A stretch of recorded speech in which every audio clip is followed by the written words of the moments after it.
member of the Lower Shore Progressive Caucus, which is the Lower Shore chapter of Progressive Maryland.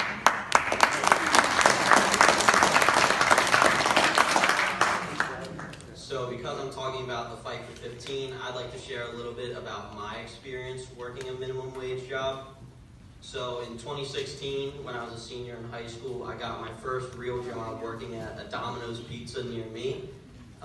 It was a minimum wage job, which at the time was $8.25 an hour. And because I had not yet entered the workforce, I had heard a lot of negative stereotypes about minimum wage jobs. And because I was young, ignorant, and inexperienced, I unfortunately believed a lot of those negative stereotypes. I had heard that minimum wage work was unskilled and therefore easy. I had heard that most minimum wage workers were lazy and chose to work lower paying jobs, and I heard that many minimum wage workers were just young students working for a little extra spending money like I was at the time. Well, it didn't take long until I actually started working at Domino's and I experienced a minimum wage job firsthand, that I began to realize how unjust it was, how little they got paid for their labor, and that their work is just as real as any other job. Yeah. So the myth that most minimum wage workers are students who are not dependent on their minimum wage incomes was debunked for me almost immediately. In reality, I was one of the only student workers at my store, and most of my coworkers were over double my age, and a lot of them actually had kids that I was literally going to high school with at the time. After talking to many of my older co-workers, I found out that most of them were dependent on their minimum wage incomes to provide for their families. In addition to that, nearly all of them worked minimum wage income jobs, not out of choice or laziness, but out of necessity. The reasons varied, but the general trend I found was that many of these workers, because we were paid such low wages, were forced to work 2 to 3 jobs, 60 to 80 hours a week, and some of them were still struggling to put food on the table for them and their families. Many of my coworkers didn't have other job options because there either simply weren't other jobs available, they were immigrants that didn't have a lot of opportunities available to them, or they didn't have an education level high enough to get a higher paying job.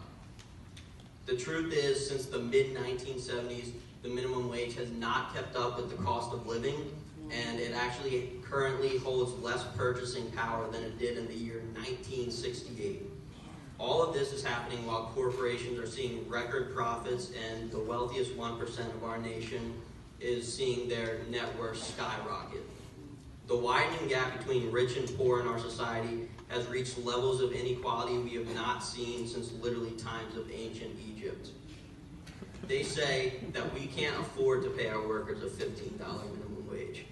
I say Maryland is the richest state and the richest country to ever exist in the history of mankind. If there's any state that can afford to pay their workers $15, it is Maryland.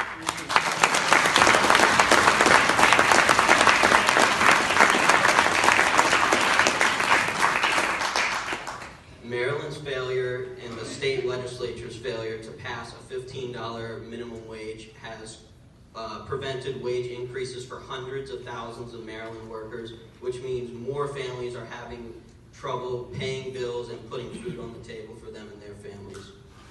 Progressive Maryland will work during the 2019 legislative session to further our long-term agenda of creating an economy that is centered around the needs of people and not profit.